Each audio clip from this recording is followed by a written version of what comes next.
વાર્તા ગુજરાતી જાદુઈ જીન। એક ગામમાં રહીમ નામનો એક ગરીબ છોકરો રહેતો હતો। રહીમ નાનકડા ઝૂંપડામાં પોતાની મા સાથે રહેતો। તેના પિતા બહુ વર્ષો પહેલાં દુનિયા છોડી ગયા હતા। ગરીબી એટલી બધી હતી કે રોજીરોટી માટે રહીમને જંગલમાં લાકડા ભેગા કરીને બજારમાં વેચવા પડતા। એક દિવસ રહીમ જંગલમાં લાકડા કાપવા ગયો હતો। એ દિવસે ગરમી બહુ જ વધારે હતી। થાકીને તે એક મોટા વૃક્ષની નીચે આરામ કરવા બેઠો। અચાનક તેને વૃક્ષની પાસે જમીનમાં ચમકતો એક પિત્તળનો દીવો મળ્યો। દીવો જૂનો અને ધૂળથી ભરેલો હતો।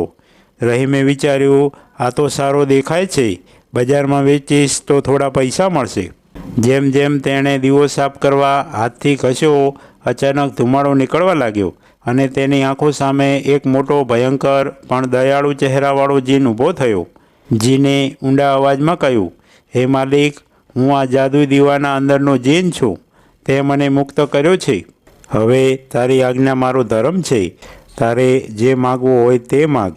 રહીમે આશ્ચર્યથી જીનને જોયો। શરૂઆતમાં તેને ડર લાગ્યો, પણ પછી સમજ્યો કે આ તો મોટું સદભાગ્ય છે। તે બોલ્યો, મારે માટે થોડું ખાવાનું આપો।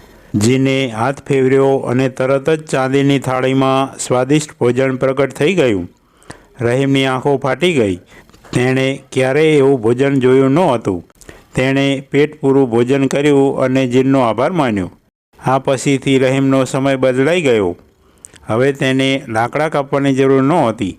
તે જે માગે તે જીન પૂરું કરતો હતો। તેની મા પણ ખુશ થઈ ગઈ કે હવે તેમના જીવનમાં સુખ સમૃદ્ધિ આવી રહી છે।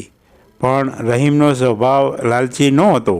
તે ગામના ગરીબ લોકોને પણ મદદ કરતો।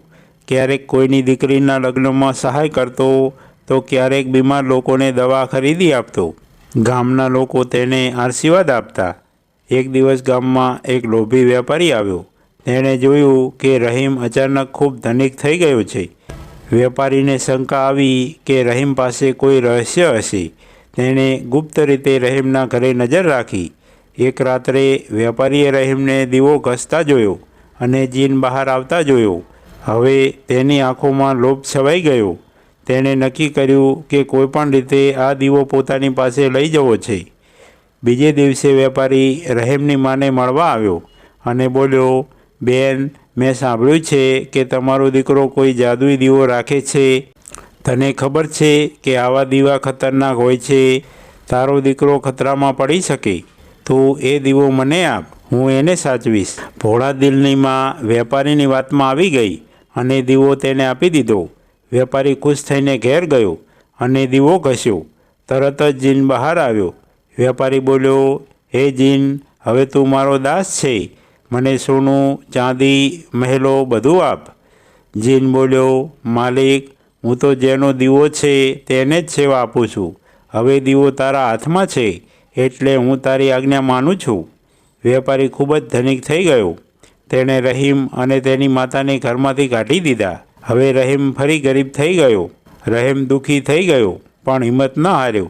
તેણે નક્કી કર્યું કે દીવો પાછો મેળવવો જ છે। એક રાત્રે તેણે ચતુરાઈથી વેપારીના મહેલમાં પ્રવેશ કર્યો। વેપારી દીવો પોતાના ખજાનાના રૂમમાં રાખતો હતો। રહીમે ચોરીથી દીવો લઈ લીધો। જેમ જેમ તેણે દીવો ઘસ્યો, જીન બહાર આવ્યો। જીન હસીને બોલ્યો, અરે મારા સાચા માલિક, મેં રાહ જોઈ હતી કે તું ફરી મને બોલાવે।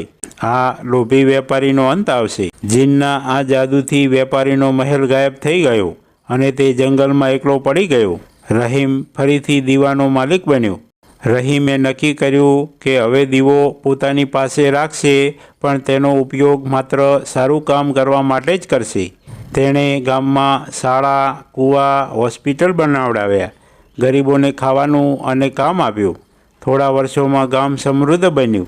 રહીમને બધા દાતા રહીમ તરીકે ઓળખવા લાગ્યા। જીન હંમેશા તેની મદદ કરવા હાજર રહેતો, પરંતુ રહીમ ક્યારેય દીવાનાના જાદુનો સ્વાર્થી ઉપયોગ કરતો ન હતો। તેની દયાળુતા અને ન્યાયપ્રેમને કારણે ગામમાં સુખ શાંતિ ફેલાઈ ગઈ। અંતે રહીમે એક દિવસ જીનને કહ્યું, મારા મિત્ર, તે મને ઘણું સુખ આપ્યું છે, પરંતુ હવે હું ઈચ્છું છું કે તું મુક્ત થઈ જા। તું કોઈ દીવાના બંધનમાં ન રહે। જીન ખુશ થઈ ગયો। તેણે કહ્યું, હે માલિક, તું પહેલો એવો માણસ છે જે મને દાસ નહીં મિત્ર સમજે છે. હું હંમેશા તારી યાદમાં રહીશ. આવી રીતે જીન આકાશમાં અદૃશ્ય થઈ ગયો. રહીમ પોતાના સારા કાર્યો માટે લોકપ્રિય રહ્યો અને ગામની આ કથા પેઢી દર પેઢી કહી જવામાં આવી કે સદ્ગુણ અને દયાળુતા હંમેશા જાદુ કરતાં મોટી શક્તિ છે. મિત્રો, આવી દરરોજ નવી વાર્તા સાંભળવા માટે સબસ્ક્રાઈબ કરો મારી ચેનલને.